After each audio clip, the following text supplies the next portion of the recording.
আজি আপোনালোকৰ লগত মই অন্য এটা খবৰ শ্বেয়াৰ কৰিম বিশেষকৈ আজিৰ খবৰটো আছে আপোনাৰ office of the director of higher এডুকেশ্যনৰ এটা গুৰুত্বপূৰ্ণ খবৰ আপোনালোকৰ লগত শ্বেয়াৰ কৰি আপোনালোকে স্কিপ নকৰি সকলোৱে ভিডিঅ'টো চাই থাকিব আৰু এতিয়ালৈকে যদি আমাৰ চেনেলটো ছাবস্ক্ৰাইব কৰে কাইণ্ডলি ছাবস্ক্ৰাইব কৰি দিব আৰু প্ৰতিগৰাকী আমাৰ হায়াৰ এডুকেশ্যনত জড়িত শিক্ষক কৰ্মচাৰী বা নতুনকৈ প্ৰভিন্সিয়েলাইজ যিসকল টিউটৰ কৰ্মচাৰী আছে তেখেতসকলে গম পাই আপোনালোকে শ্বেয়াৰ কৰি দিব নিশ্চয় আপোনালোকে স্ক্ৰীনত প্ৰত্যক্ষ কৰিছে আপোনাৰ হায়াৰ এডুকেশ্যনৰ পৰা এটা গুৰুত্বপূৰ্ণ নথিছ প্ৰকাশ পাইছে আপোনাৰ যিসকল প্ৰভিন্সিয়েলাইজ আমাৰ যিসকল কলেজৰ কৰ্মচাৰী আছে তেখেতসকলৰ কাৰণে ইয়াত উল্লেখ কৰিছে আপোনাৰ কৰ পৰা আহিছে ফৰ্মখন নিশ্চয় আপুনি দেখিছে নটিচটো কৰ পৰা আহিছে ইয়াত আপোনাৰ joint director of the higher education Assam Kahilipara Guwahati সেই নটিচটো তাৰ পৰা আহিছে আৰু কলৈ দিছে the principal all provincialise college of Assam মানে যিবিলাক আপোনাৰ নতুনকৈ যিবিলাক স্কুল প্ৰভিন্সিয়েলাইজ কৰা হৈছিলে তাৰ প্ৰিন্সিপাল সকললৈ সেইখিনি নটিচ ফৰৱাৰ্ড কৰিছে সাবজেক্ট লিখিছে ইনক্ৰিজমেন্ট of salary of the tutor principal and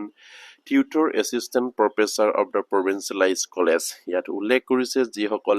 tutor হিচাপে বৰ্তমান কৰ্মৰত হৈ আছে প্ৰিন্সিপাল আৰু যিসকল টিউটৰ এছিষ্টেণ্ট হিচাপে প্ৰফেচৰ হৈ আছে তেখেতসকলৰ বাবে তেখেতসকলৰ দৰমহাৰ বৃদ্ধিৰ সন্দৰ্ভত সেইখন নথিছ আপোনাৰ হায়াৰ এডুকেশ্যনৰ পৰা আহিছে ইয়াত ৰেফাৰেন্স নম্বৰটো দিছে গভ অফ নটিফিকেশ্যনৰ নম্বৰ দিয়া হৈছে আৰু ডেট 30/12/2025 কথা ইয়াত উল্লেখ কৰিছে ইয়াত লিখিছে sir with reference to the subject cited above I M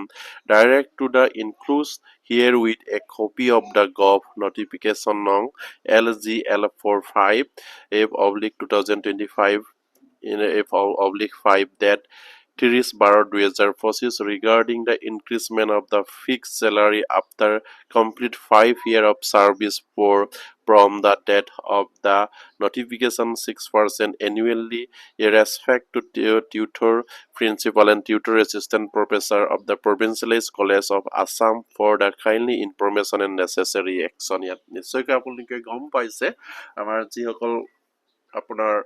প্ৰভিন্সিয়েলাইজ যিসকল টিউটৰ আপোনাৰ প্ৰফেচাৰ আছে যিসকল টিউটৰ প্ৰিন্সিপাল আছে যিসকলৰ বৰ্তমানলৈকে 5 বছৰ প্ৰভিন্সিয়েলাইজৰ পৰা কমপ্লিট হ'ল সেইসকল কৰ্মচাৰীৰ কাৰণে 6% এনুৱেলি বৃদ্ধি কৰাৰ কথাত যিহেতু 2025 চনত ডিচেম্বৰ মাহৰ এখন বাজেট অধিৱেশনত অসম চৰকাৰে আনিছিলে আৰু তাৰে সন্দৰ্ভত সেইখিনি নটিচ আহিছে খুবেই এটা গুৰুত্বপূৰ্ণ নটিচ আমাৰ যিসকল প্ৰফেচাৰ আছে টিউটৰ হিচাপে যিসকল প্ৰিন্সিপাল আছে টিউটৰ হিচাপে প্ৰভিন্সিয়েলাইজ হৈছিলে তেখেতসকলৰ কাৰণে ভাল খবৰ বুলি ক'ব লাগিব কিন্তু তেখেতসকলৰ ডিমাণ্ড সেইটো নাছিলে যে তেখেতসকলৰ ডিমাণ্ড ফুলফিল টিউটৰ প্ৰিন্সিপালৰ পৰা সম্পূৰ্ণ প্ৰিন্সিপাল হোৱাৰ বাবে তেখেতসকলে দাবী কৰিছিলে বা টিউটৰ প্ৰফেচাৰৰ পৰা তেখেতসকলক সম্পূৰ্ণ প্ৰফেচাৰ হিচাপে তেখেতসকলক আপোনাৰ আপগ্ৰেডেশ্যন কৰিবৰ কাৰণে তেখেতসকলে দাবী উত্থাপন কৰিছে কিন্তু নামৰ আগত এই তেখেতসকলৰ ডিজিগনেশ্যনৰ আগত টিউটৰ লগাই অসম চৰকাৰে এটা গুৰুত্বপূৰ্ণ অন্যায় কৰি ৰাখিছে কিন্তু তেখেতসকলৰ বছৰকত 6% বৃদ্ধি কৰাৰ কথা অলৰেডি অসম চৰকাৰে এখন গেজেটত পাছ কৰিছে আৰু সেইমতে সেইখন নটিচ আহিছে আৰু যিসকল কিন্তু 5 বছৰ কমপ্লিট হ'ব লাগিব সেইসকলৰ প্ৰফেচাৰ বা সেইসকল টিউটৰ প্ৰফেচাৰৰ বা সেইসকল টিউটৰ প্ৰিন্সিপালৰ পৰাহে সেইখিনি দৰমহাৰ বৃদ্ধি হ'ব খুবেই এটা গুৰুত্বপূৰ্ণ খবৰ প্ৰতিটো আমাৰ যিসকল প্ৰিন্সিপাল টিউটৰ হিচাপে কৰ্মৰত অৱস্থাত আছে আমাৰ ডিগ্ৰী লেভেলৰ যিসকল কৰ্মচাৰী আছে তেখেতসকলৰ বাবে ভাল খবৰ আৰু ইয়াত তাৰ পাছত কি আছে নিশ্চয়কৈ মই আপোনালোকৰ লগত শ্বেয়াৰ কৰিম আপোনালোকে স্কিপ নকৰি শেষলৈ ভিডিঅ'টো চাই থাকিব আৰু নিশ্চয় আপোনালোকে স্ক্ৰীনত প্ৰত্যক্ষ কৰিছে ইয়াত শেষত আছে আপোনাৰ joint director of the higher education Assam Kahilipara Guwahati 90 ইয়াত উল্লেখ কৰিছে খুবেই এটা গুৰুত্বপূৰ্ণ খবৰ আৰু সেইখন আপোনাৰ নথিছ কেতিয়া পাব্লিছ হৈছিলে নিশ্চয় আপোনালোকে স্ক্ৰীনত প্ৰত্যক্ষ কৰিছে 8/4/2026 তাৰিখে সেইখন নথিছ পাব্লিছ কৰিছে এপ্ৰিল মাহৰ 8 তাৰিখে 2026ত এইখন নথিছ প্ৰকাশ পাইছে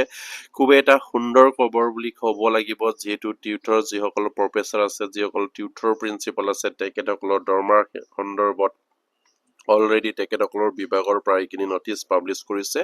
কিন্তু তেখেতসকলৰ যিখিনি আশা আকাংক্ষা সেই আশা আকাংক্ষা অসম চৰকাৰ কেতিয়া পূৰ্ণ কৰিব সেয়া এতিয়ালৈকে ক'ব পৰা নাই যিহেতু সেইসকল